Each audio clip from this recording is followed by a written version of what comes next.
Hello, and welcome to the Legends Podcast. I'm your host, Jeremy, and with me today is the world's worst toupee, Dylan, the stabbing girl, Amelia, and the legendary OnlyFans member, Jerry Kotzwinkle III, a.k.a. Noah, a.k.a. Quality Autism, a.k.a. Possibly Me. You'd have to check the tape, though. How are we all doing tonight? We doing Alive. good? Doing good. Yeah. Dylan, I see you still sit on the piss couch. Yep. Good old piss couch. Why is it called the piss couch? Because it's It piss looks like- yellow? Yeah, it looks like the urine of a very sickly man whose kidneys are failing. I do have failing kidneys, now that you mention it. Yeah, it's because you eat garbage and don't drink water. Mhm. You're just Can like, confirm. man, I just need to buy all the Armada ships. I can't afford to eat. I don't even know I if they can't still afford make clean water. I live in California. I I'm live doing in it. I live in the, California. I live in Southern California and I drink my recycled urine because we won't put a desalinization plant in the city. I have a Brita filter. That's like saying I have a survival straw and I drink out of the back of the toilet. California sounds like a desolate place. It's the reverse. It's just an overpopulated place. Yeah. An 'Cause we got- overpopulated place that just like can't handle literally anything. oh And so yeah, it has 5 million droughts a year. yeah. It And then steals has everyone else's prisoners water. without fires. Hey, we don't talk about fires on here. That is off there. I live that. We don't talk about Too that. traumatic for you. It is actually. Makes sense. Yeah. Anyway, what's up? We got some Star Wars to talk about because I'm pissed. I'm very pissed. Well, number one, we had to do this podcast today because the person who was supposed to co-host with me on Backpedalers backed out. And I said I was going to podcast today on paper movies. So God damn it, we're going to paper movies today. So you all like the Dark Horse comics except for Amelia because she can't read. I expect Sounds that about from right. people of Texas. We all like Star Wars comics. You all like the Epic collections? Yes. Yeah. It's like the only new Legends, and it's not new Legends that comes out on a regular basis. I appreciate it. But And unfortunately, because I guess COVID happened, the re-release of Dark Empire that I was looking forward to that was supposed to happen like next week is not happening. I don't see how COVID would even affect that. I mean, it's not like anybody needs to go into an office to reprint stuff that's already published. Dylan's so upset he ran away. That's how He's bad like, this is. screw you. He's like, screw you, Marvel Comics, and you're lazy. They are lazy. Like, they don't reprint the stuff. Like, Well, Legacy or Old Republic. Good luck finding that. Look, just get the hardcover forehead. True. Is that your copy that's in that's in Portuguese, Dylan? No, those are the Thrawn trilogy, the Brazilian Thrawn trilogies. This is actually just the hardcover, the Dark Empire trilogy. I think I got this for like $50 back in 2014. Okay, so they look different in Germany. I'm a little envious. They're kind of better looking. It's not Marvel. It's a collection of all the Dark Horse stuff in hardcover. Okay. Because I'll show you my Epic collections right here and right now. All right. So we got us the Old Republic Volume 1, which is like $100 if you're lucky. Usually $200 because they won't reprint this. Damn. Got the Old Republic Volume 2. Also expensive. Then we got the one I've been reading, which is Rise of the Sith Volume 1, which is starting to get expensive. With a goofy Yoda face. Well, yeah, that's from Jedi Council Acts of War, which is terrible art. Then we got Rise of the Sith Volume 2.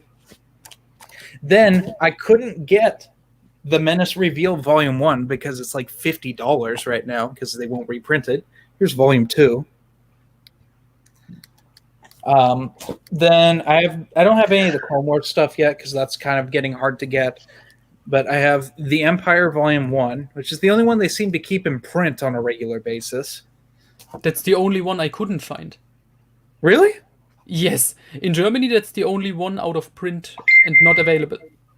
So, Noah, in Germany, do they publish the books in English or do they publish them in German? You can buy like exactly these epic collections in English per Amazon. Not like in stores or anything. Okay. Then we go to the original Marvel years. I only have the first 2 of these, but these are pretty much in print still. Then, of course, we can't forget the newspaper comics. I only have Volume 1. There's only 2 volumes of that. Then we switched to the Rebellion, which they decided, we're going to print Brian Wood's run on Star Wars, even though it was non-canon. Disgusting. And incredibly, one of the worst arcs of Star Wars ever, until we got to the new canon. Then Rebellion Volume 2, which is the rest of the Brian Wood stuff, and some of the Star Wars kid stuff, which is a lot better. It's not really, but it's better than Brian Wood stuff. Then we get to the real good stuff, the New Republic, and I have all of these that have come out so far. So that's Volume 1, Volume 2, Volume 3 with just the most disgusting Bothan you've ever seen. Disgusting creatures. And then, of course, the one that's like $200 now, Volume 4, which is just the comic adaptations of the Thrawn trilogy. That's it. It also has one of my favorite, because it's still bad, covers ever on a Dark Horse comic, where they drew Mara Jade and she looked like a Thundercat. Oh yes, in the Last Command. Yeah. But yeah, that's the thing I wanted to talk about is the not Dark Horse, Marvel, and by extension Disney don't seem to care about the epic collections, which is ironic because I think it's some of the best stuff that Marvel's even printing right now. Because Marvel Comics is so trash, just so garbage right now. But they were releasing, and they don't just do the epic collections for Star Wars. They do it for all of their stuff. There's like a bunch of Spider-Man ones, some Avengers, X-Men, Black Panther, like you name it. Like I think I have some Incredible Hulk ones from the Peter David run, but like they just don't reprint them, and I just don't understand it. It's like printing money. You don't even have to do that much. It's like you have to pay someone to write new stuff. I'm Dylan. What if they're waiting for like the comics industry to really tank, and then they'll print all the good stuff as like a last resort to keep them in business? Because if they print it now, then they'll waste that chance. I guess I don't know, but we were supposed to get New Republic Volume 5, which would have been the Dark Empire trilogy. You know what tanks the comic industry? They're not keeping their publication promises. Maybe they should stop pandering. To what? Minorities, like they did with certain movies? We haven't talked about the comic problem. What I've coined as the diversity quota. And the thing is, we need to make this clear. I think I can speak for all of us. Minorities in comics is a non-issue. But be creative and create new characters. And when you do create... No, there should be a black trans woman. When you have new characters, actually give the time to them and, make some series and write well. Instead, we got to take a known property and then change them, only to change them back because longtime fans wouldn't care to like see that. Oh, sorry. My sister sent me a TikTok. I don't appreciate this. Dylan doesn't know what a TikTok is. I do know what a TikTok He is. probably thinks it's a He spends time TikTok. on Reddit, so he knows what that is. I don't know what it is, and I Jeremy's don't wrong. want They to. should change Thor to being a trans black woman for diversity's sake. I don't know. Like, they should do whatever. You know, Marvel's going to do what it wants to do, and its fans are just going to disappear. That's what I'm getting at. And it's, the fans are like done. They want things. If you're going to change the status quo, change it for good, which they won't do. They want to have their cake and eat it too. But that's not how this works. And like they do this in Star Wars where they're like, oh, we introduced this character, and that we've said it numerous times. Where, for instance, Lords of the Sith introduced as the first lesbian into Star Wars. You know how long she was in there? 2 chapters. 2 seconds. There's like 2 chapters of the book. Very minor character, has nothing really to do in the plot. But equality, no representation. Amelia can't handle this. Amelia can't. I can't handle this. Dylan, just sitting on a piss couch, he could probably handle anything. He's pissed. Oh, he's pissed. He's pissed that we've guessed that he wears a toupee. Make toupees great again, dead man. Oh God, Dylan, why are you messaging me on Facebook? You'll see. Because he's your grandmother. Stop it! Don't. What did he do? Do we need to know? Do we want to know? He sent a meme at me. Remember when we first taught Dylan how to make memes? That was fun. I've known how to make memes for a while. That's a lie, and you know it. I've been making memes since high school. Was it you who taught him to make memes, or was it Chris? I didn't teach him to do that. I would never do that. I think it was Chris. Scott Johnson is advocating for you, Dylan, and I don't know why. Oh, wow. We have comments. I haven't been paying attention to this at all. I've been keeping up on them because I'm waiting for Matt to start shit posting. Honestly, I don't know why anyone would stick up for me either. This is how he guilts people. Wait, they missed Boba Fett blood ties? Scott Johnson's comment. Do you know about this? I don't know. They've missed a few things and then they put them in later. Because honestly, when they did the first New Republic Epic Collection, I would not have put Shadows of the Empire Evolutions at that time in the timeline. I would have started. I would have put it like in the middle of the X-Wing Rogue Squadron comics, because I think it happens closer to Luke Skywalker in the Shadows of Mindor than it does to Mara Jade by the Emperor's Hand. If we really want to get technical with that. Yes. But it's debatable because you have to understand that early part of the New Republic timeline is very condensed. Like it's the movie effect where a bunch of things happen in the movie or happen around right before or right after or during the movie, and they just a short time span. So it's like when you're reading in chronological order, like especially like around Return of the Jedi, is pretty bad. Well, actually, the worst is A New Hope. A New Hope is a bunch of comic series because they didn't know that the other comic series was even canon. And then they have another comic series that's like, don't even bother with these series. Just read ours. Don't even bother with the movie sequels. Just read my comic book series. I'm Brian Wood, and I didn't rip off any better story for my run. He didn't rip off Courtship of Princess Leia. He didn't rip off Wraith Squadron. No way. Never did that. No way. Who is this Brian Wood guy? Who's Brian Wood? Brian Wood. He wrote Brian Wood's Star Wars run. He wrote some of the worst Conan comics ever.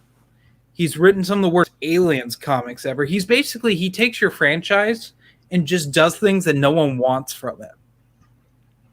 Why? How does he get paid? Because he writes for the casual.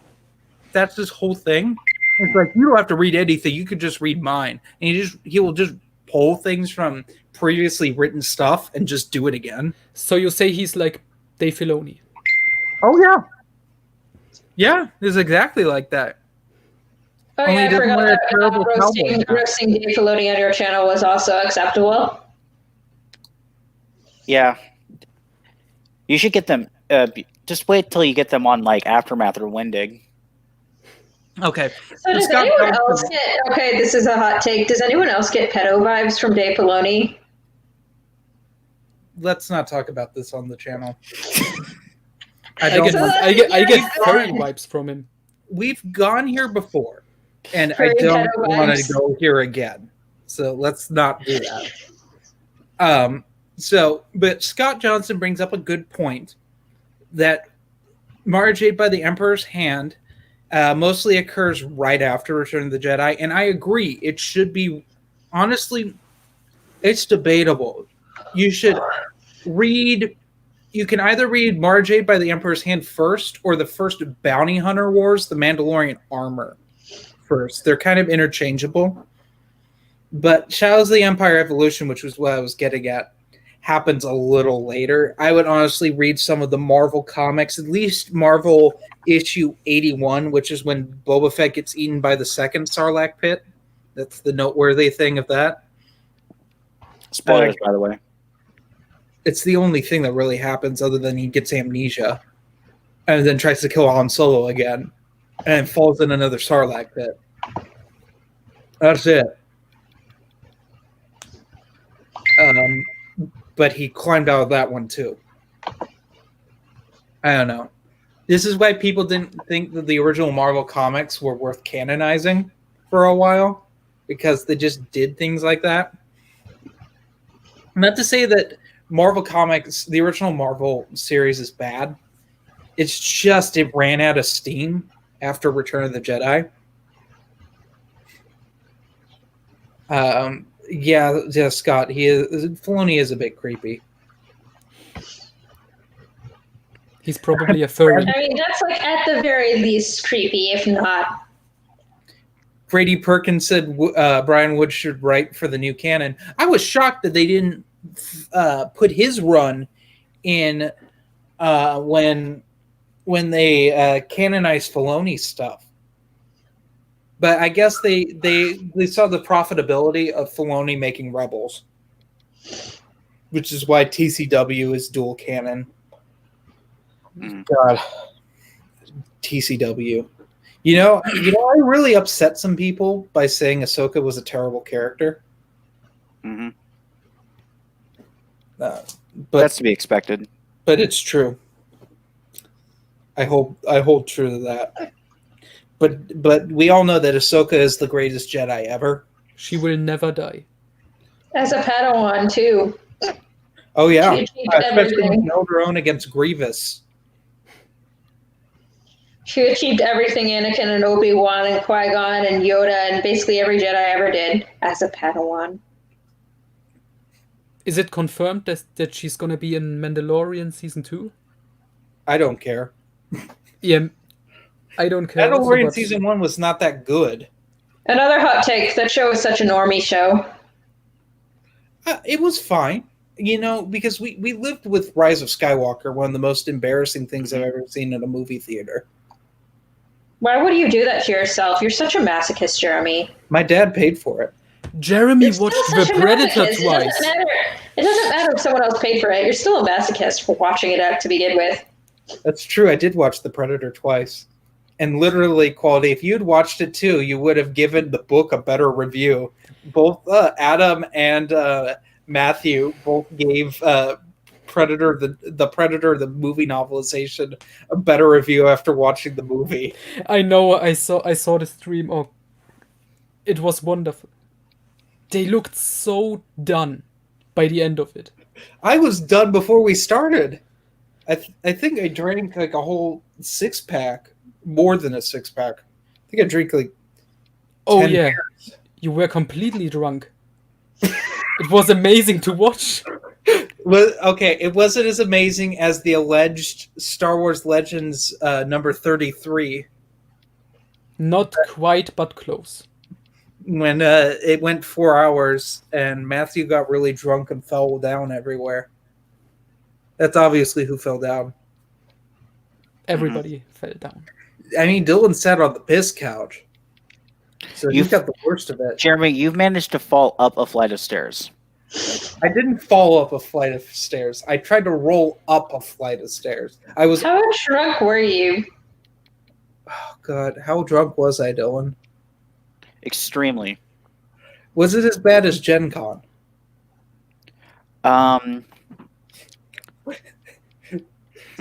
Is this why you have gone sober in the last couple months? Hold on, let me get my calculator. What are you talking about? I've only been sober for 10 days. I'm proud of you, Jeremy. It's been very difficult. You've literally tripled your record. Of what, sobriety? Dylan remembers when we were in the board game library and I just kept falling asleep. How many of the stories have I heard of you of both you being asleep?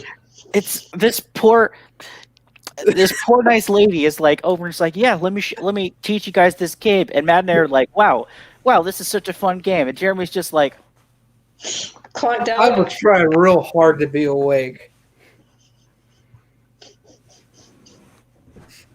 That was really. It's the only time Matt's been deliberately mad at me. He was pretty pissed.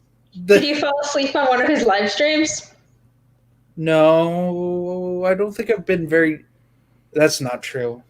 That's not true. I was about to say I've always been sober in his live streams, but there's literally a live stream where I was drinking Jameson out of the bottle, like a real class act.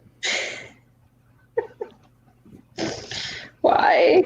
Do you guys see what we have to put up with? I'm talking to the audience here. However many of you are watching this. We got a solid audience, considering Geeks Attic is streaming, I think, at the same time as us. Yeah. Do you think you're gonna survive a watch-along of Die Another Day? You know, I'd rather watch Die Another Day again than I'd watch The Predator. For a third time. Oh, God, how many times have I seen Die Another Day? I've seen it more than 3 times. I've seen the surfing scene when being chased by the laser many times. Because I once said that was the worst thing I'd ever seen in a movie, like effects-wise, and then I watched Peter Jackson's Hobbit movies. Then instantly you gave me cancer by reminding me of the cancer that those movies gave me to begin with. God, I saw all those in the theater, and then we were going to do literally there's a 2-part Backpedaler episodes on reviewing the director's cuts of those movies, which are 4 hours apiece, I do believe. I love how the third one, the third extended edition, was rated R. Was it really? The extended edition of the Battle of Five Armies was rated R. Yeah, disgusting. Not just based because off of a children's book, three-part trilogy. Well, they butchered a book that's less than 300 pages into 3 movies that are 3.5 hours long each. And the last movie is only like 5 pages. It's bullshit. Scott Johnson apparently says he claims that I hold the record for the most times being kicked off of Matt's live stream.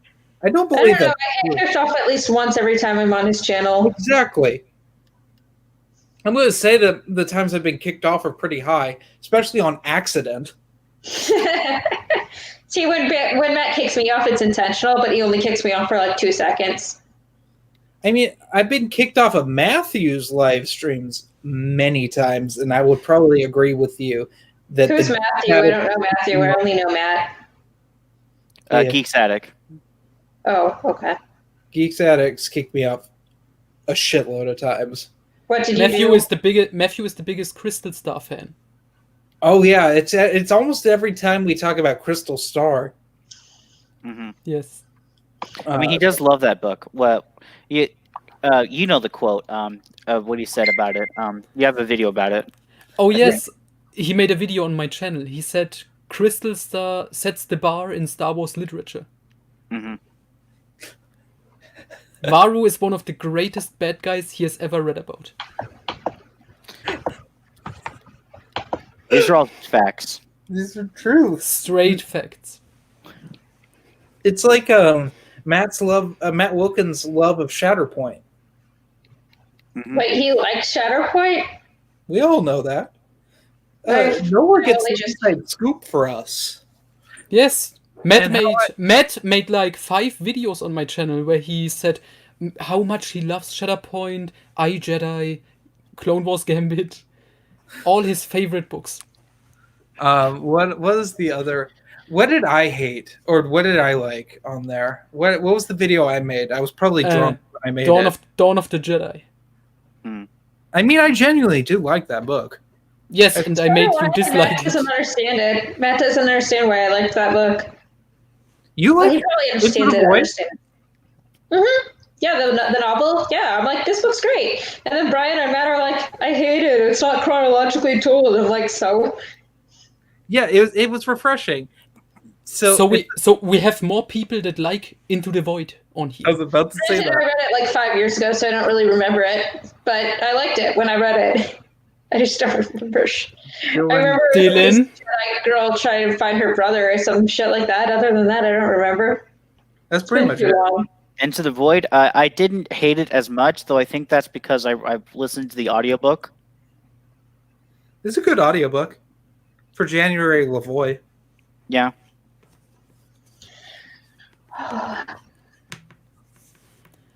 But Jeremy, Dick, Dylan. Jeremy, you really need to upload your Gambit review. I need to film it. You haven't even filmed it? No, I have a big plan for it. Okay. But like I'm very burnt out on reviews right now. That's part of my issue. I've literally filmed my A New Dawn review 7 times, and it's turned out really shitty 7 times.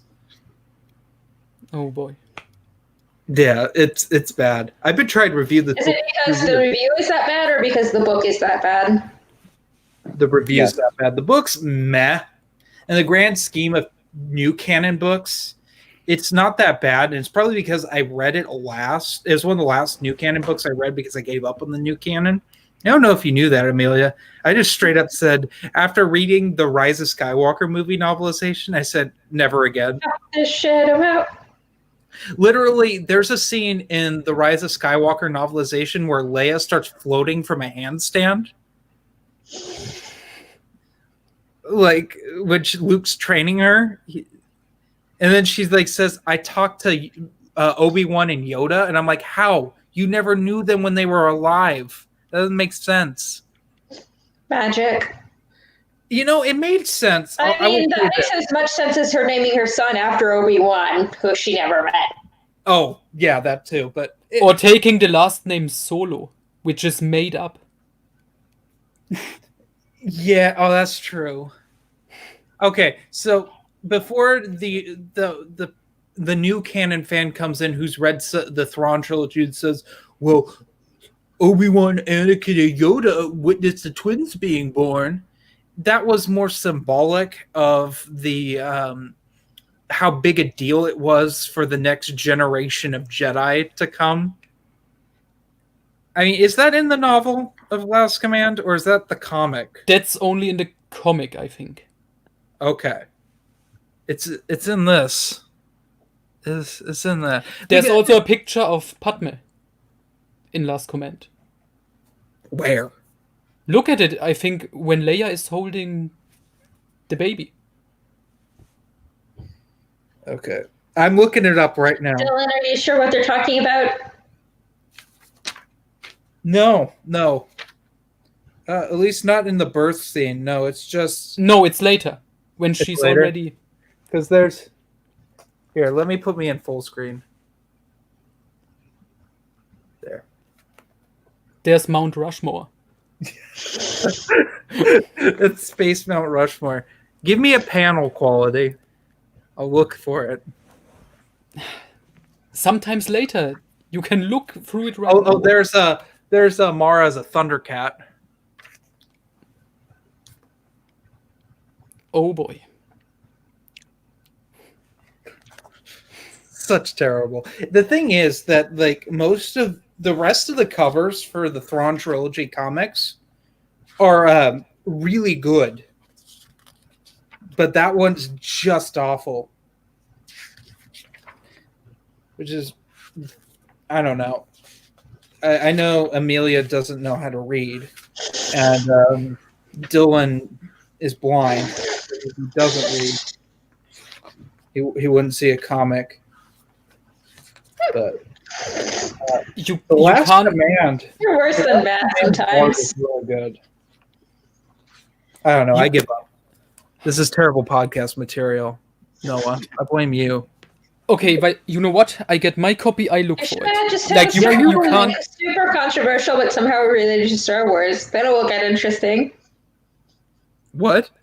You should have us talk about something super controversial, yet somehow related to Star Wars, and then the podcast will get interesting.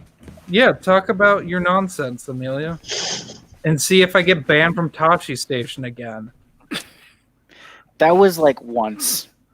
Yeah, I don't know how you get banned for it. a second 5 years time. ago? That was forever ago. It was, but they couldn't ban the woman. They had to pick the white guy, but that's okay. I didn't like Tashi Station anyway. Oh yeah, So I'm looking for it. you can slap your meat. That's lovely. Jerry Cotswinkle III. This is part of his OnlyFans material right here. We're gonna put him. With him slapping his meat on OnlyFans. Let's see. No. Oh, hang on. Whoa! I got moment. Just a moment. Almost. You motherfucker! That's a painting. That's different. It's still Padme. She's still in there. Well, that's good. Does this contradict Black Fleet Crisis? No, because she was lying. Well, I know she's lying, but like, does that? I mean, like, Wait, what's the the knowing information in what Black Fleet from- Crisis? I can't English. What's the information in Black Fleet Crisis again? So like one of the plot threads is that Luke thinks he's found his mother, Okay. but it's not true, obviously. Okay. Right. But like, because they don't know what Luke doesn't know what his mother looked like. He's not at that point. If he ever, I think the explanation for the comic for Last Command was basically there's a painting of a random senator from the Old Republic in the Senate building or in some galactic building. Like Leia didn't necessarily know who it was. It was just a painting of a senator that happened to be there. Yeah. And then, of course, it's not till what's it called? What's Troy Denning's trilogy called? Darkness. Darkness. And they're like, oh. You're right. They do find out about Padme and Dark Nest. How could you forget that? That's like one of the only interesting things that happened in that trilogy. no, the only interesting thing in Dark Nest is you realize, oh, I guess Jason is really powerful. Because And the other there's 3 interesting things. Luke and Leia find out who their mother is. You realize Jason is powerful and borderline evil. 3, you realize how much of a pervert Troy Denning is. Yes. that's true. The infamous bug orgies. It's like his stuff in Tatooine Ghost and then like the 1 or 2 stuff he wrote for New Jedi Order were borderline, but it's like Darkness is where he really let out some of those perverted lines. I don't know. It's not as bad as in Legacy of the Force. The whole Oh yeah, well, that was published later. It's It's Darkness where you really first see it, like as explicit. Oh, that's what you're getting at. Okay. Yeah, he Mhm. did tone it down for Fate of the Jedi a lot. There wasn't Really, nearly. I've only read. He wanted to, 5 chapters of the first book of Fate of the Jedi, so I haven't even gotten to Troy Denning stuff yet. but he wanted to imply that Jason and Tahiri had sex in Fate of the Jedi, like Yeah, when I she heard was his about apprentice. that. I heard about that. And Star by Star I already had reject that that. stuff. I reject that not only because it's gross of him having sex with his dead brother's ex-girlfriend. Aaron Olson said that this didn't happen in his book. Like they Yeah, disagreed well, on I it. reject It's that. just Denning being a pervert because he's I a reject creepy that sex not only pervert. because it's completely weird for him to have fucked his dead brother's ex-girlfriend, but also because I think he was still in love with Tenoka. It just doesn't make sense for him to go after another woman. Denning said it wasn't romance or anything. It was just hardcore fucking. Yeah, I still Basically, don't feel like that's- We have the title for this episode. I still don't feel like that's consistent with Jason's character to even have a casual affair because of how in love he was with Tenoka over the course of like 20-something years. Denning Okay. doesn't care. No, I That's just it. thought That's of. why it's non-canon. Tahiri was trolling the court. Tahiri was molesting Ben Skywalker. Can we forget that ever happened? No, because we bring it up on here a lot. That was like It was freaky. Okay, let's.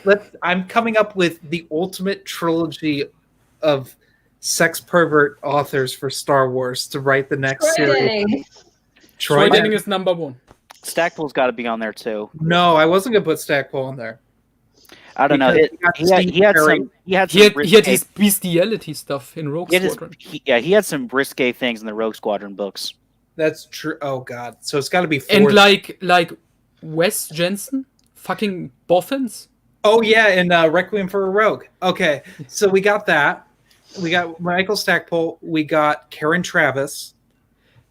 Because Karen Travis isn't that explicit, is she? no, Republic Commando, Hard Contact.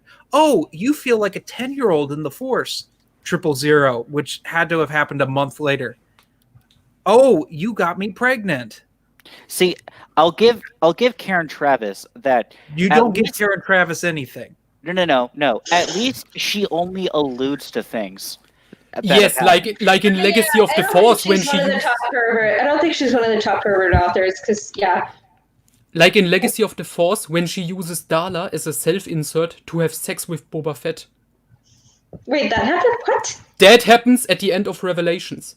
Boba says he didn't have a woman since his wife, and Darla is like, and then I reread Legacy of the Force like a couple years ago. I must have missed that, or it's blocked it subtle. out because it's creepy.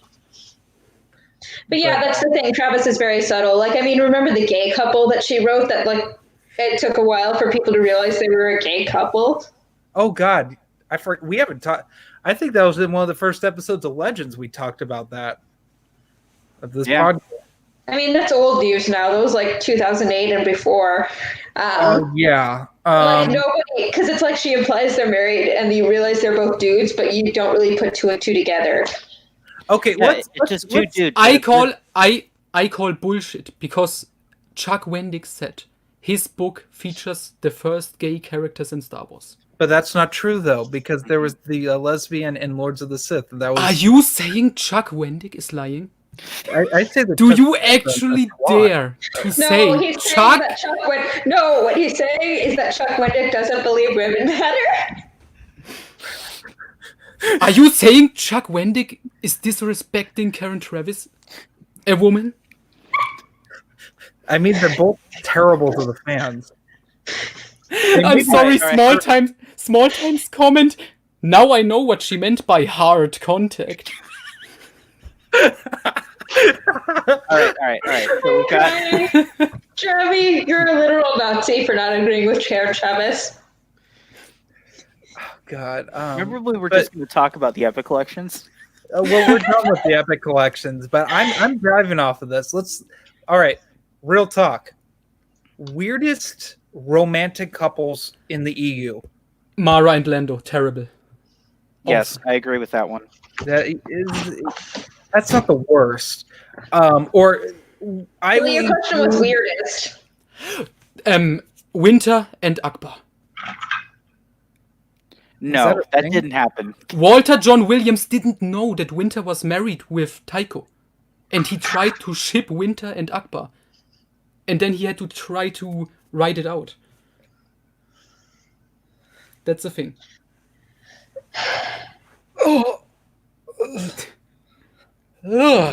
Yes, because in New Jedi Order, she has to take care of Akbar because he's old and he was going for it. Okay, I'm going Jeremy and Dylan are the reasons I'm in therapy. I'm going to cheat a little bit here. I'm going to go with what Michael Reeves was trying to do, but I think he got told not to. And so he killed both of them off at the end of Shadowhunter. Lorne Pavin and the Padawan. Wait, Lorne Pavin? Wait, no, I know his son, not Lorne. Yeah, Lorne Pavin was the father in Shadowhunter. Like 20 years older, and she's like a teenager. Also, we can't forget my personal favorite thing in that book because it's so bizarre, it's out of place. Obi-Wan has like an offhand comment because he's like in there for some reason. I'm not quite sure why Obi-Wan was even like in Shadowhunter. Because it's a tie-in to episode 1. Other than that, like it didn't make any sense. Probably to have a cameo just for the sake of having a cameo. I'll get to that in just a minute before I have to but like he's like, oh, she's pretty easy on the eyes, and I'm like, Obi-Wan, you learned the last time you got involved with someone when you were younger and you had to choose the council over them. Like you can't do this. But this is, mind you, we all know now that he obviously had a fling every week in the Jedi Temple. We all know Obi-Wan's a player. We can't forget Taria Damson, who was dying of space shellfish poisoning in the Gambit duology. Okay, I got one. This one predates by about hold on, it was June. So that's 4 months, I believe. Yeah, 4 months. Predates Karen Traviss by 4 months. The Cessus Deception, the ARC Trooper, and the one mercenary lady that had a thing with Jango Fett before he died. And their relationship was, you look like Jango Fett. And then she gets pregnant at the end. Yeah. Does she really? Yes. Yep. Who wrote Cessus Deception? Stephen Barnes. Is that the only thing Stephen Barnes wrote for Star Wars? And a short story. The Hive. Yeah, which is basically, it happens like halfway through Cessus Deception. It was really funny. That whole plotline. The Hive was actually better. You look like my ex-boyfriend, let's fuck. That's basically it. That's not the first time this has happened, though. You're basically his son. Blood Ties, which is the second, I think it's Boba Fett's dead because there's one of Jango's clones has a son. Yes, Connor Freeman. Connor Freeman hooks up with Boba's wife. Well, she tries to. She tries to get it on with him. That was weird. Of course, Connor Freeman's a dumb character. I'm going to take that hot take, but I don't think anyone cares about Connor Freeman. It's not like when you say Corran Horn's a terrible character and everyone gets ass mad about it. Well, Corran Horn is Michael Stackpole's Gary Stu self-insert, so. Ryan gets triggered in the distance. I'm sorry, iJedi is stupid. I'll agree, yeah. It is an awfully written book. It has stupid things in it. It's just Dylan, how is Brian not fired you yet? I made that meme that was a call out post specifically to him. Oh yeah, and he said something like activates lightsaber. Yeah. Oh, I just remembered another awkward thing in Legacy of the Force: the Jaina threesome. Oh yeah. Right at the end. Out of nowhere. When they were hunting Alima Rar, and she said something like, oh, she bet her shirt, and then both the boys were like, hell yeah, I'll take your shirt. It's like, why would you write that? Who wrote it? I don't remember if that was Troy Denning. I don't remember if that was Troy Denning. It could have been Aaron or Karen, but either way, that happened. Yes, because I remember which book that was in, where she's like, I bet my shirt. Because I remember in Outcast, Fate of the Jedi Book 1, by Aaron Olston, she meets Jack on board a Star Destroyer and they have sex in his office. That it was done better. Like, it cuts and it was done for, like, comedic effect. I picture Alston writing it tastefully. Yes. Unlike Denning. Like, how much can I get away with in a Star Wars book? I don't know. Remember Caesar's see-through robe in Shadows of the Empire? Okay, you know why this is more acceptable? He's a bad guy. That's true, but I mean, Steve Perry is a humongous sex pervert. Read his Alien books, where yes, that's true. But Denning is worse. I absolutely believe I believe Troy Denning wrote actual hardcore sex scenes, and Del Rey took it out. I believe that. I think that Steve Perry did that too, judging by the dream in Alien's Nightmare Asylum, where Hicks is when you're dreaming that Hicks is having sex with her, and then an alien comes out of him and then has sex with her. Can we just getting super hot? Can we just list, because I made a list with all the creepy stuff. All the Skywalkers are sex perverts in the expanded universe. Okay, Luke, he's a necrophile. He has sex with a corpse. Oh, that's true. Wait, how? No, he has sex with her ghost. That's different. That's a double necrophilia. He has sex with a ghost and a corpse. Wait. Oh, yeah, that's true, because she inhibits one of his Padawan's bodies. He has sex with one of his students. That's the other thing. Wait, which did it? Oh, the one that. Because she goes in the body. Leia. Oh no, that's not the first time he's hooked up with a student, because Dark Empire 2. Dark Empire 2. Leia, in Fate of the Jedi, there's a comment when Leia is disguised as a Twi'lek with body paint and everything. Is that racist in Star Wars? I don't think so. But she says... Star Wars equivalent of blackface. Okay. Leia literally says to Jaina, you should see how your father reacts when I'm wearing my Twi'lek outfit. Han and Leia do cosplay. That was actually Legacy of the Force. That was Invincible. Then Luke and Mara in New Jedi Order. Mara calls Luke Master Skywalker in the bedroom. That's established. That's canon, that's a thing. Noah just goes around pointing out reading through every book just so we can mark down incidences of the authors being perverts. I picture on the other side of this camera on his wall, there's a bulletin board with pictures and notes and tied around. Troy Denning was a pervert in these books, and here Steve Perry was a pervert, and Aaron Alston made that one comment. Absolutely. I'm reading through it again. I'm on X-Wing right now. The first book, there's a little bit pervert stuff. Remember in Legacy, the comic, when Cade's friend is trying to hook up with Cade? That whole comic is rated R. That's not in a very rated R, but more this stuff is above PG-13 for sure. When Cade is having that hallucination and he makes out with Mara, his great-great-great-grandmother, he doesn't make out with her. I don't remember him making out with her. No, they don't make out.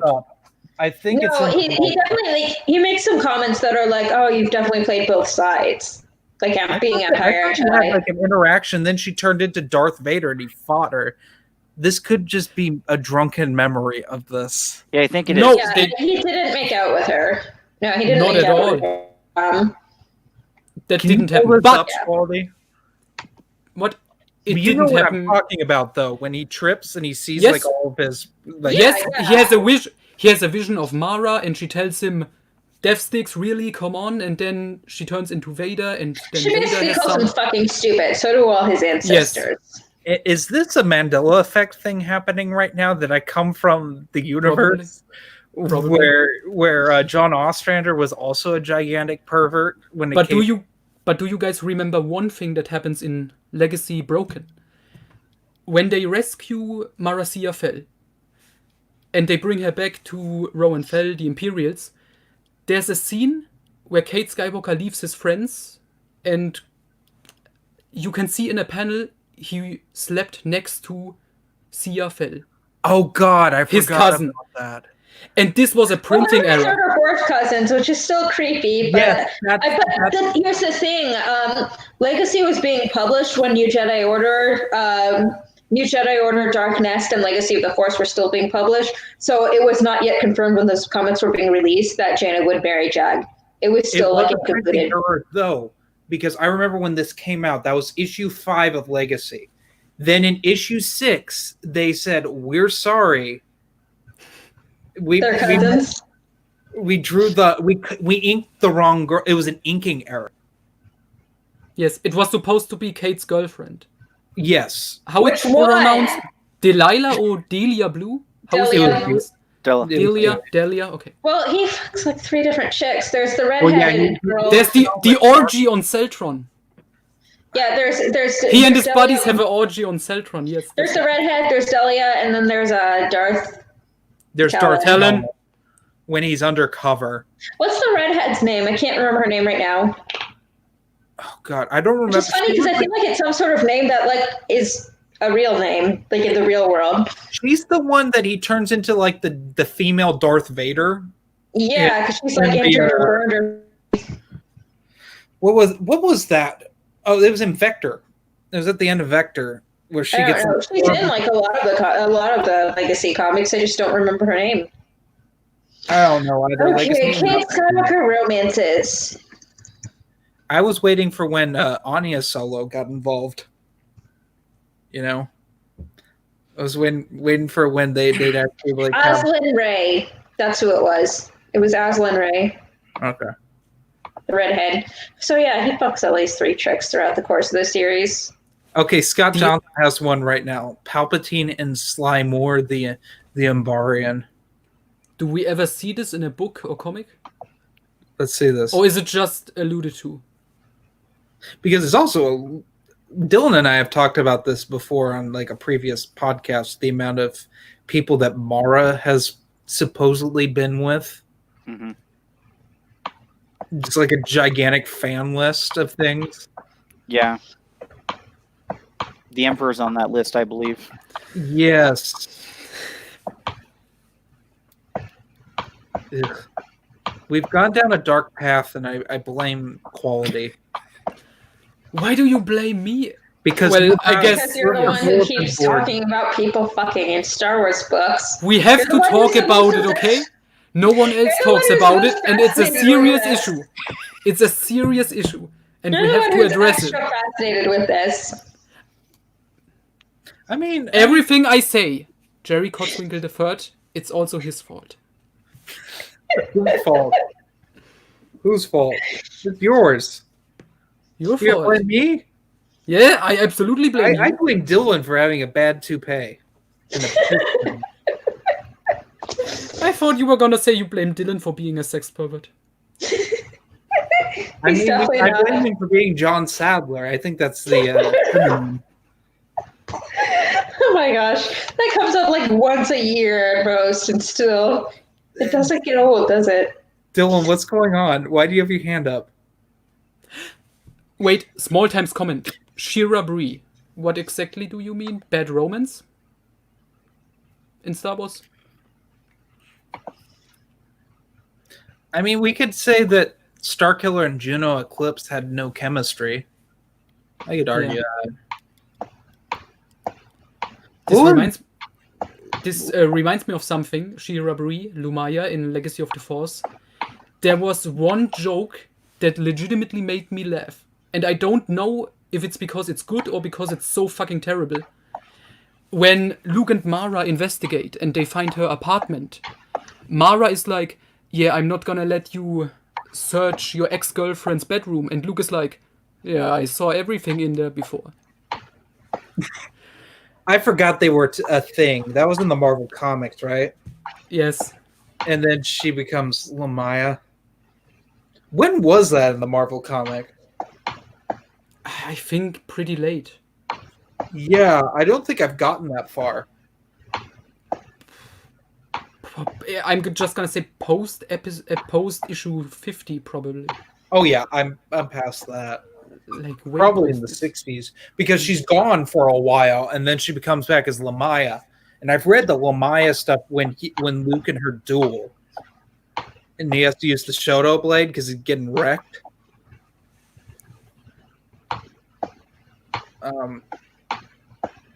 Another quick shout out: most pointless Star Wars novel. We'll start with Amelia. The most pointless what? Star Wars novel. Like, why was it even bothered to be written? Like I said, it's been at least 3 years since I read a Star Wars book through entirety, so let me think. You want me to give you a minute and go to someone else? I rage quit on Shatterpoint because it was boring. But I mean, like, pointless. Like, it doesn't really tie to anything, and you're just like, when you were done, you're like, why? Yeah, I can't really specifically remember. I mean, I'm sure there's a couple in the New Jedi Order books that could have been condensed or just wiped. Quality, I know what yours is because I think it's the same as mine. You think? I may Gambit. surprise you. I wanted to say it, but you say pointless in the sense, why is it even released? Gambit I can see being a Clone Wars cash grab. Oh, fair enough. Yeah. I wanted to say Galaxies, Runes of Dantooine, but that's a video game tie-in, and you could say maybe that this was... Nah. So I'm gonna go with, even though I somewhat enjoyed it, Razor's Edge.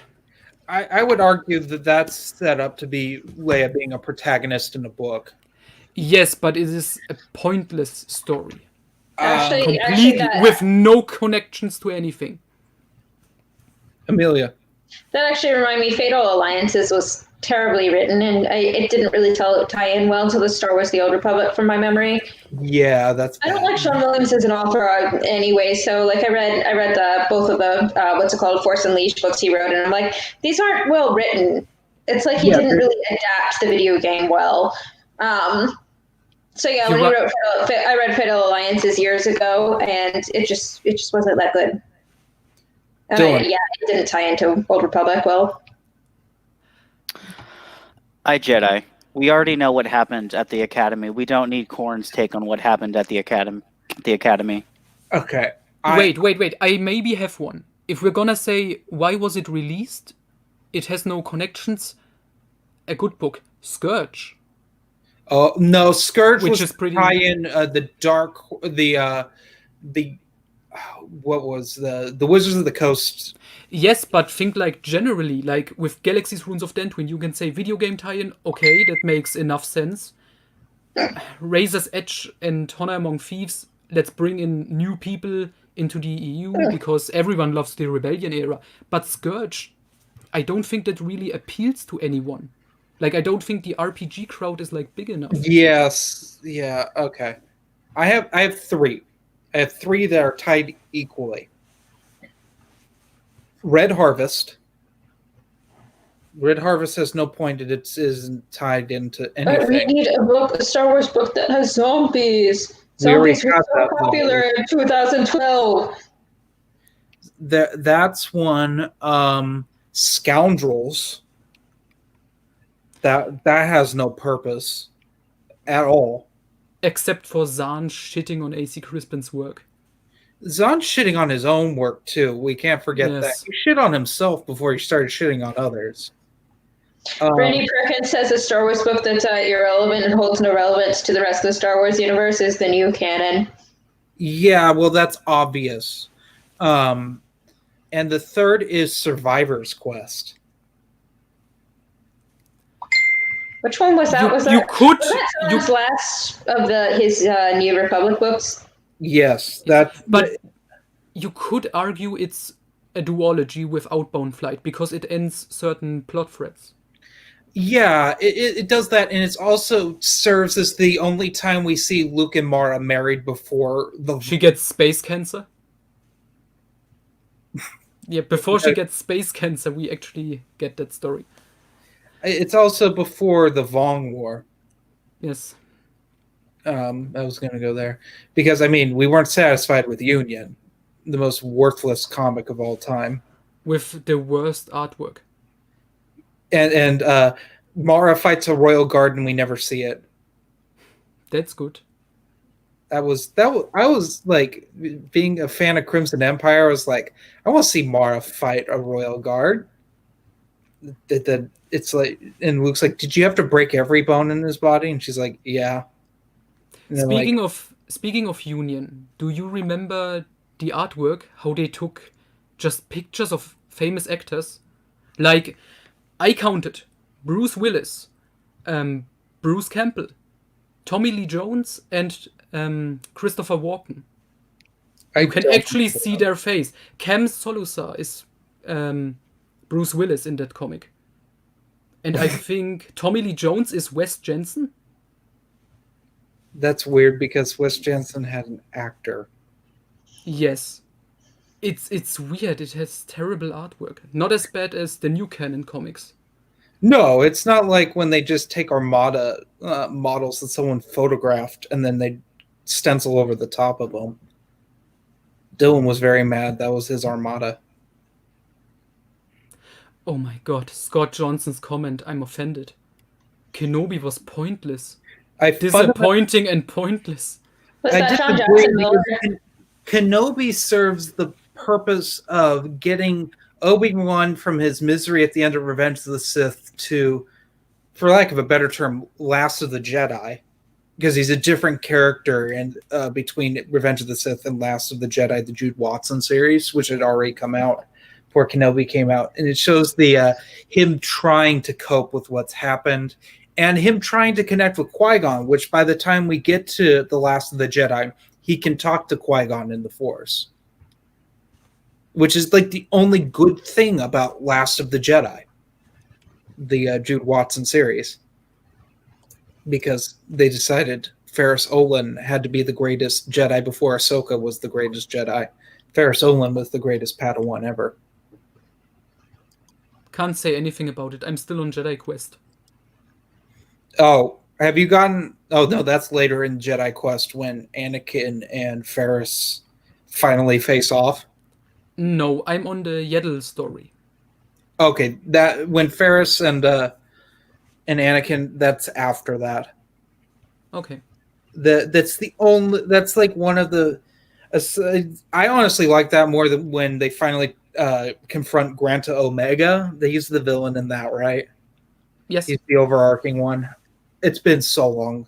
I remember Jedi Apprentice better in the grand scheme of all of Jude Watson's work. Jedi Apprentice is just better written. And there's more of it. 20 books. Yeah, if you count those special editions, yeah, there is. Whereas Jedi Quest is technically 11. Yes, that was weird. This one of them was like book 0. Yeah, it was supposed to be it was supposed to be the next Shadows of the Empire, and it never was. They did make a comic of it. There is a comic adaptation of Jedi Quest, and it has terrible art. It's really ugly looking art. I don't even remember that story, to be honest. I don't remember a lot of Jedi Quest, except for there's one book where book 3 is when Anakin races Sebulba's son. Yes. And they get Anakin's age wrong. Do they? I just read it. Yeah. What did it say? They say he's like a year younger than he is. Oh. Because there's like this thing in the Phantom Menace, there's a continuity error they've kind of glanced over, like retcon, that Anakin, some stories say that Anakin's 9 in the Phantom Menace and some say that he's 10. And I think the overarching thing is they've decided that he turned 10 on the way to Coruscant. So he left his mom right before his birthday. That totally makes sense. What a jerk. Yeah, I don't know. I mean, for his birthday, he got to be away from sand. He had a party with Obi-Wan and Qui-Gon in the spaceship. He got to ogle Padme the Cougar. Oh, Jar Jar was there too. I mean, a woman's not a cougar unless she's old enough to be the guy's mother.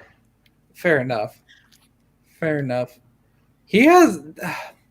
We can talk about all of the weird.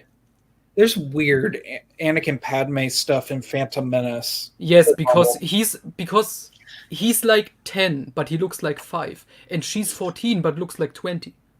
Yeah, I think a lot of the weirdness is the fact that Jake Lloyd was like 8 when they made that movie, and Natalie Portman was like 17. So you've got like a 9-year age gap between actors, even though the age gap is supposed to be like 5 years.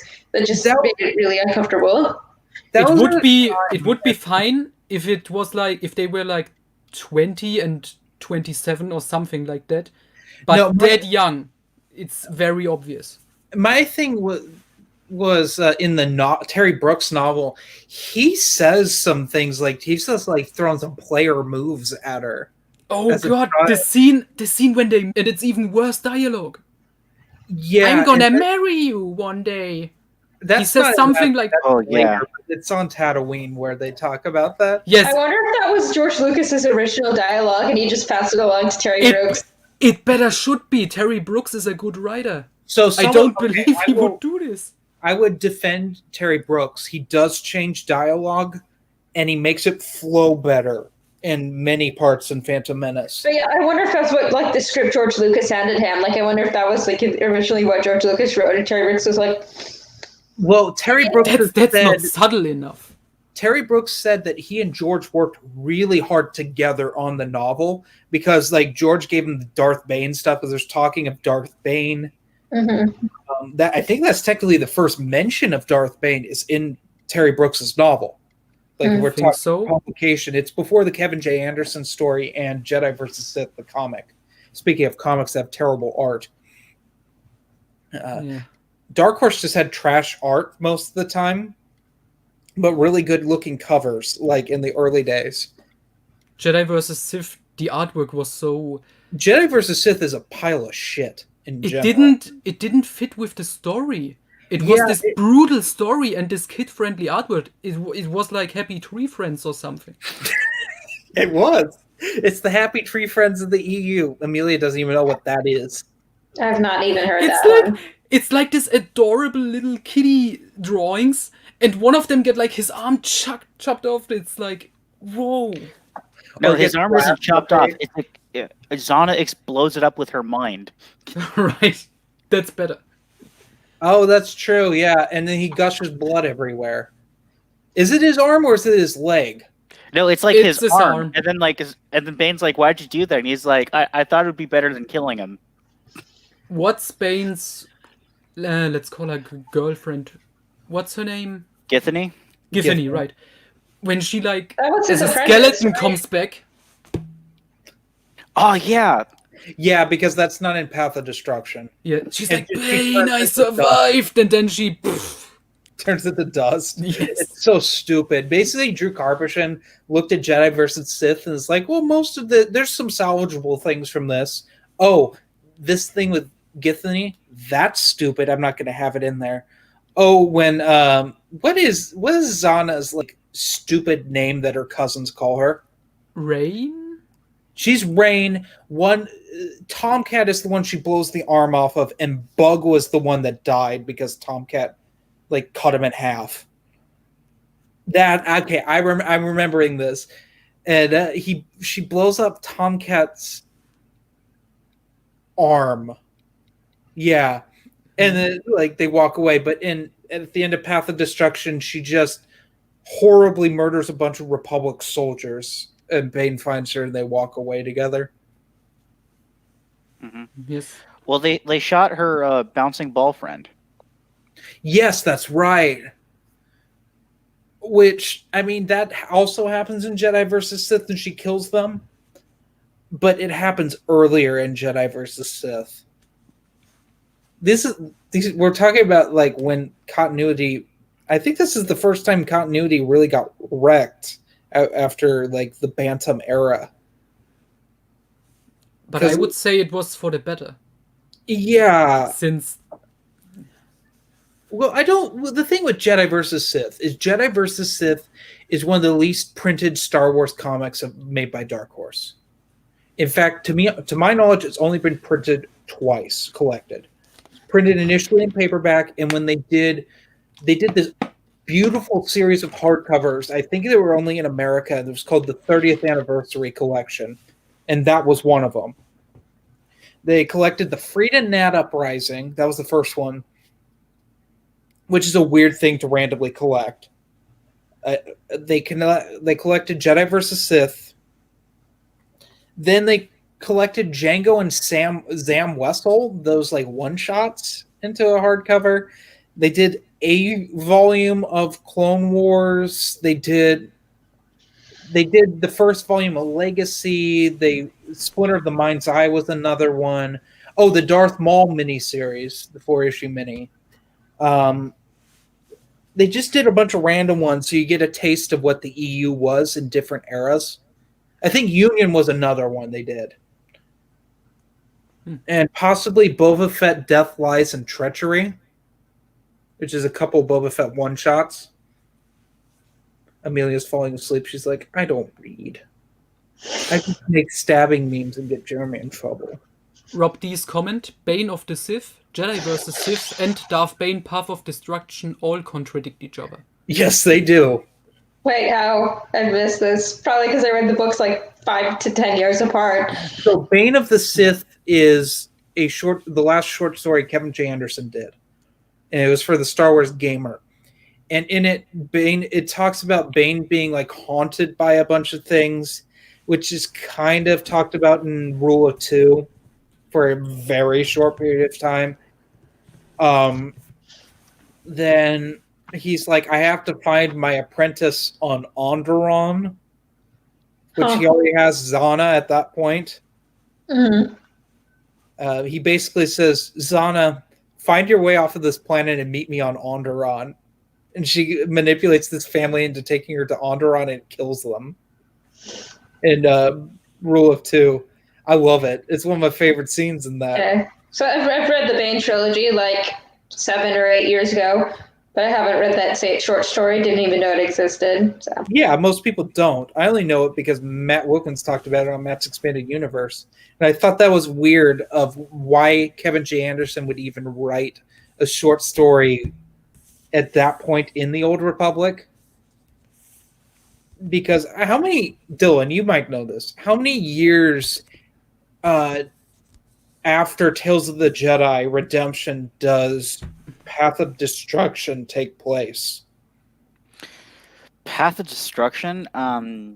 It's a few hundred years, isn't it? It's a few thousand years. Isn't it like Path of Destruction is like about like 1,000 BBY, and Tales of the Jedi Redemption, that happens a few hundred years before.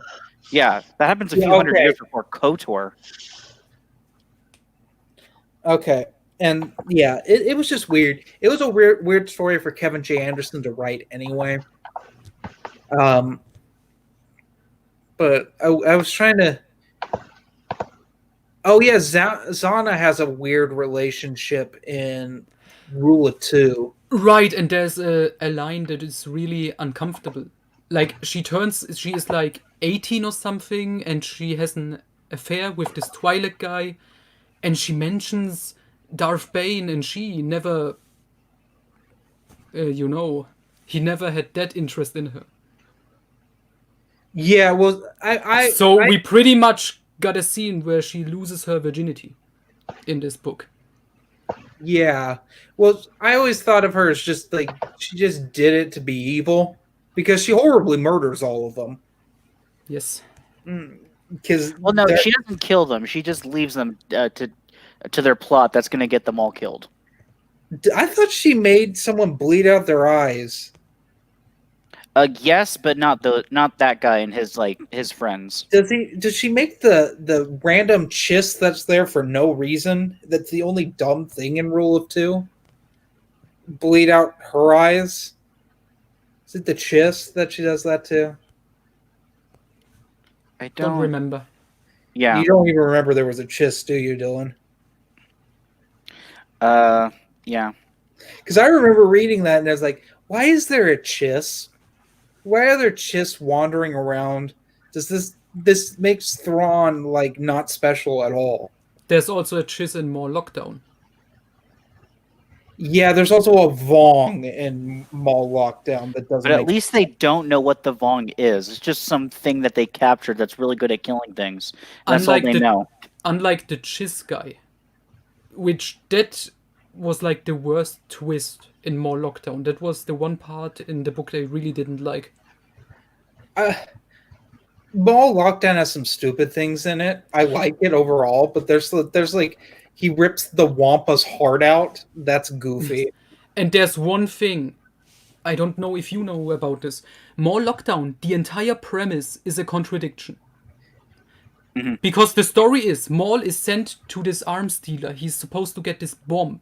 And this bomb gets used in Darth Plagueis in an assassination on Plagueis himself.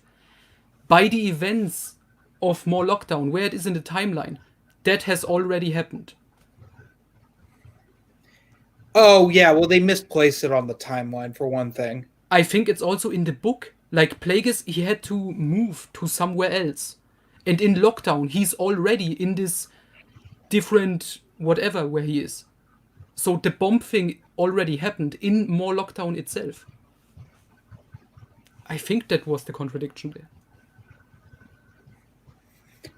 I don't know. I know that, like with many things on the timeline that Del Rey put out, I wouldn't recommend reading them in that order if you're trying to go chronologically. Nope. I don't know.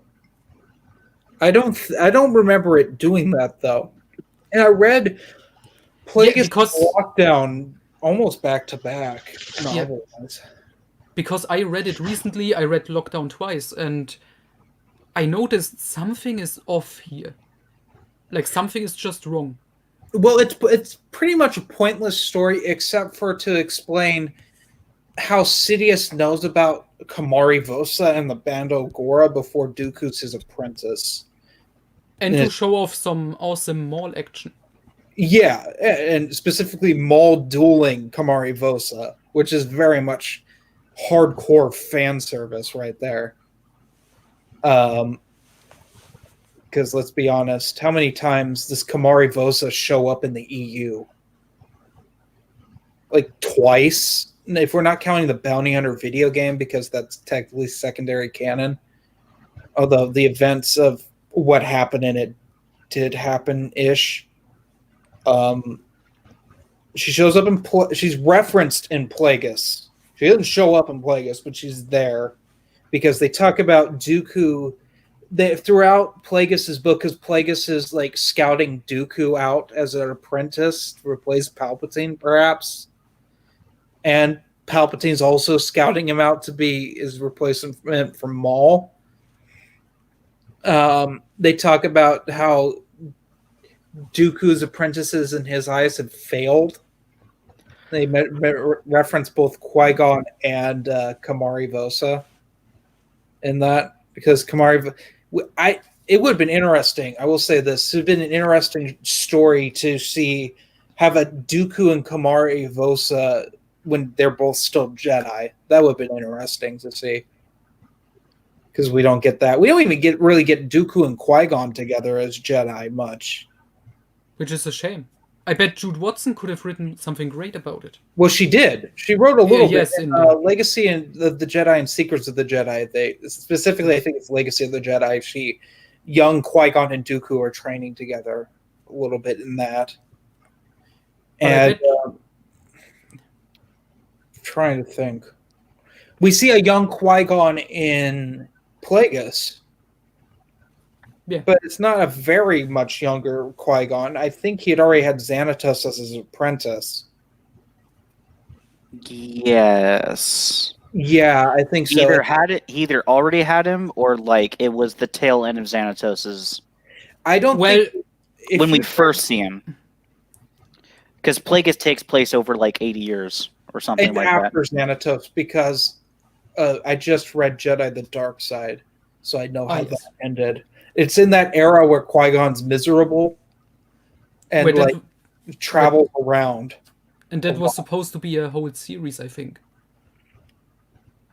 Jedi the Dark Side? Jedi the Dark Side, I think that was supposed to go on Initially, longer. yes, but it got canceled midway through, and they tie it up. Yes. Yeah, because the whole... They set it up so Qui-Gon thinks that Xanatos is dead. Spoilers. I just read this. This is the last Star Wars thing I read. Let's cycle into what we're reading, then. In the most rambly podcast. We didn't have a plan.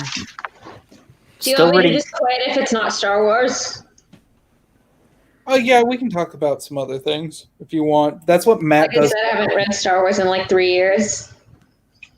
But we'll start with some Star Wars. Dylan.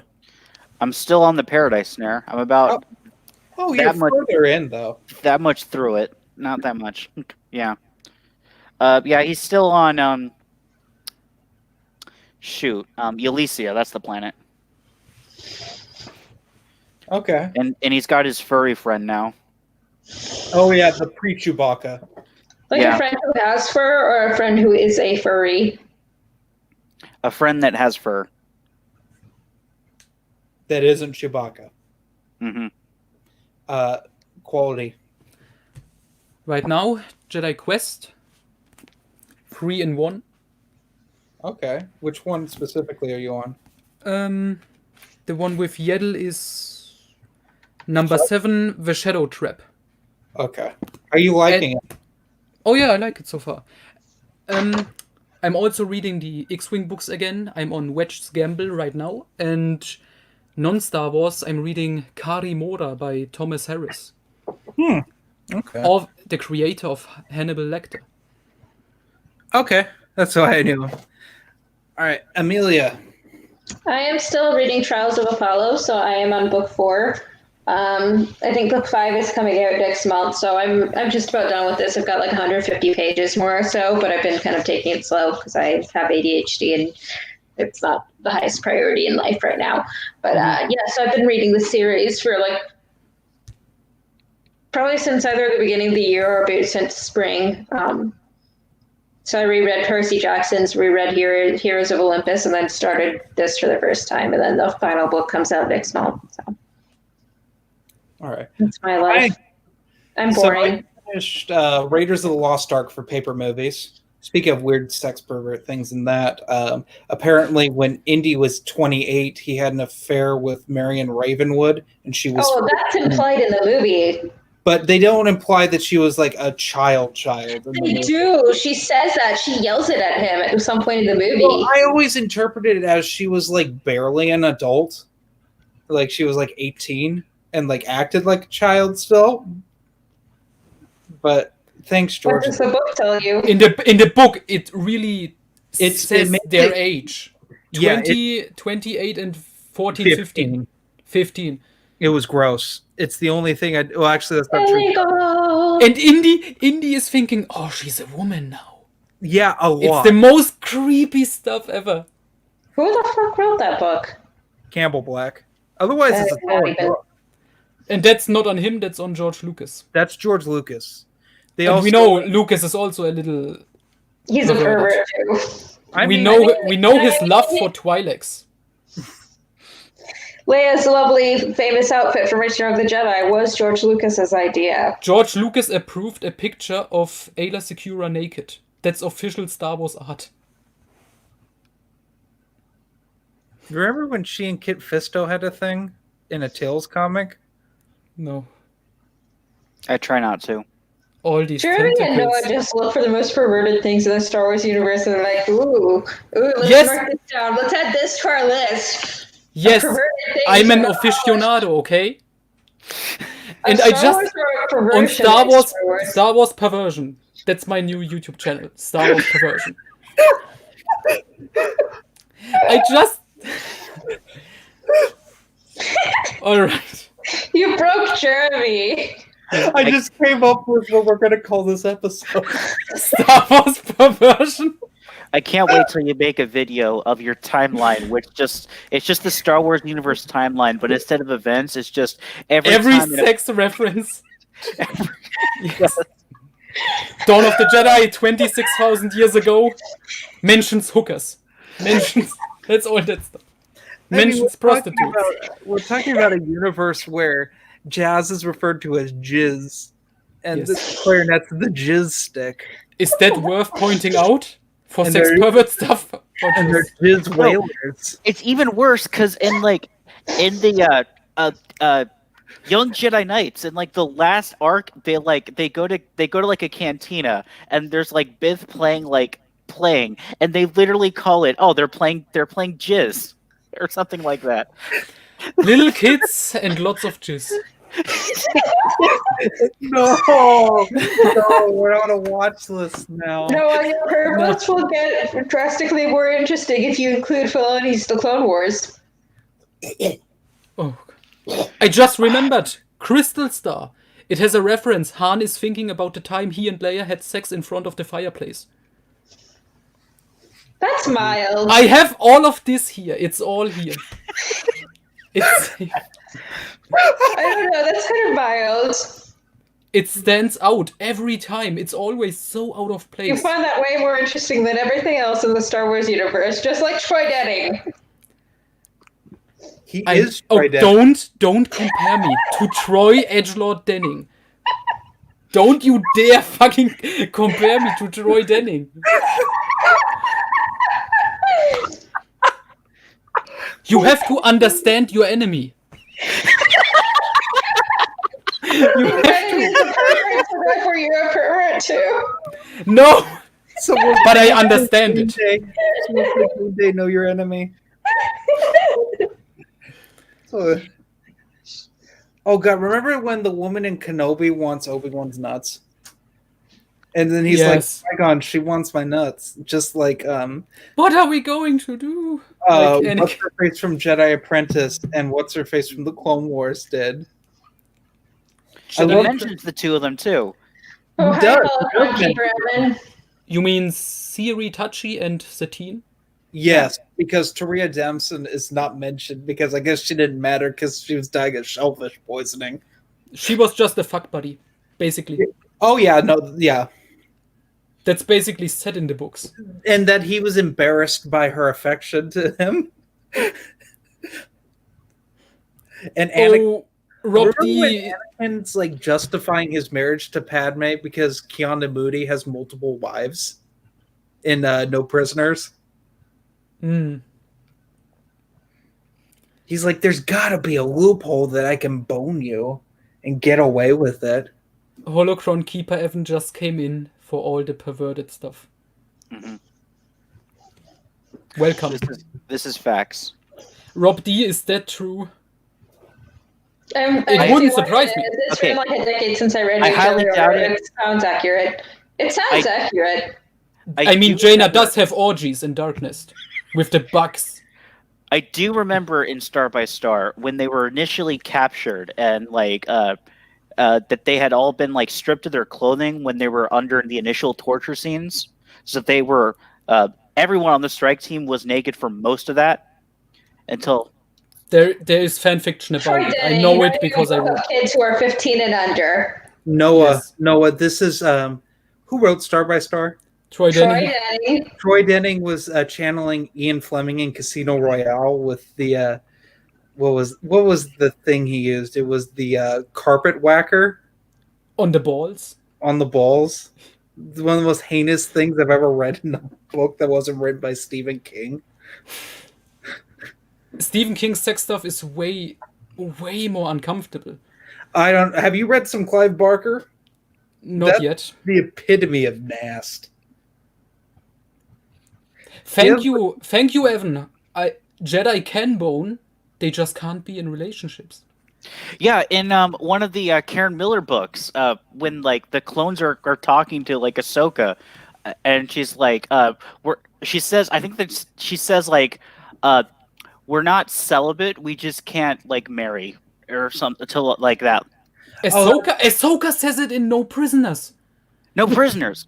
Okay. Yes, Ahsoka says it to, I think, It's to like Rex. Callista? Or No, it's Rex.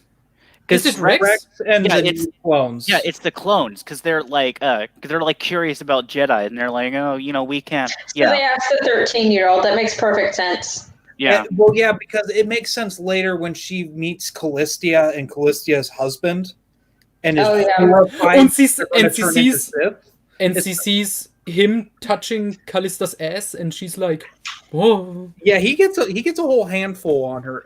yes." Actually, And now that you mention it, and like Ahsoka's immediate reaction, Amelia, is like, "Oh God, they're going to turn into Sith." like See- I don't know how to do this. It's Meanwhile, like that Angel's line, don't have sex because you'll get pregnant and die. The Jedi equivalent is like, don't have sex because you'll turn into a Sith and die.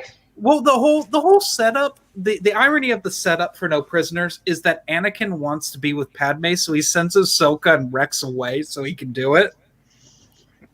He sends them to go be with Pelion. And Pelion tells her, "Yeah, put on more clothes. Yeah. You don't run Was that around Karen Miller or half was that naked Karen on my Travis? ship." 'Cause I know Travis. Karen Travis. It's written between Karen Miller's Wild Space and her Gambit duology, but they're all Okay. essentially one series. and you see that right there is why Pelion is the greatest character in the entire expanded universe, because even he saw through Ahsoka and was like, "Nah, you put him." He is the only one who was man enough to actually talk down to Ahsoka. Yeah, she No. literally says, "On my frigate, you dress professionally," That's why Pelion Yes, is I the remember boss. that line. and yeah, it's also my favorite characterization of Pelion is in that because he's also having that affair with this spy, and he's like so embarrassed that they have to go rescue her because Isn't their son introduced to New Jedi Order and killed off subsequently? They have a son together who's introduced to Yes, New Jedi yes, Order. yes. He's at the end of New Jedi Order. He gets mentioned and dies, I know that and he that's has another bastard child with some other woman. Oh, speaking of worst Star Wars EU ships, Tahiri and Pelion. Some really? What? What? No, I'm not gonna I think it disagree. was like a That- seduction thing. that's fanfic trash. That didn't actually happen. So the I Karen Travis refuse book. to believe. No, Not doesn't even- she like try to seduce him or something before she kills him, or at least like say something flirtatious? It's been too long. I'm sorry. I'm stuck on No Prisoners with the world's laziest planet when they decided Afghanistan was a planet, and to the point where in the audio book, all of the characters that are holding Pelion's girlfriend all have Middle Eastern accents. It's so bad. And then like Rex and the clones use tactics that the U.S. Army did in the current war to like rescue her because Karen Travis was a war correspondent before she was an author. Awful. I'll give her credit. She knows what she's talking about when it comes to military tactics and close That's the- quarters combat. That's the why she only thing. wrote Republic Commando. Like initially, that's why she wrote Hard Contact, is because she knew how that worked. And I will give her credit where credit's due. Unfortunately, most of the other things suffer in Republic Commando. Basically, And all in of, Legacy of the Force. Oh, more so in Legacy of the Force because And speaking of Pelion, I think his death in Legacy of the Force is the only good one, because Travis, in her 3 books, she kills 3 of my favorite characters in each book. To be fair, I don't know that it was her decision specifically to kill off Mara. no, I don't think It's probably a collaborative decision. that's a Del Rey that came from because Troy Denning hated that he had to kill who he had to kill off. Like he's gone and he said in interviews that was not his call to kill like Anakin. It was not his call to kill Jason. You just got the short end of the stick. It's just like how R.A. Salvatore didn't have the choice to kill Chewbacca. I mean, isn't it true that originally Del Rey had the idea of killing Luke, Yes, Vector Prime? they wanted Yeah, to they kill did. everyone. No. Wrote that. Okay, I need to head out actually. Well, yeah, we'll wrap up. Anyway, Okay, I actually need to pick somebody up from work. So, all right. It was good doing an Emergency Legends podcast. Thank you, everyone, for joining Star me. Wars perversion. I'll see you losers later. Later. For another round of Star Wars perversion next time. Adios.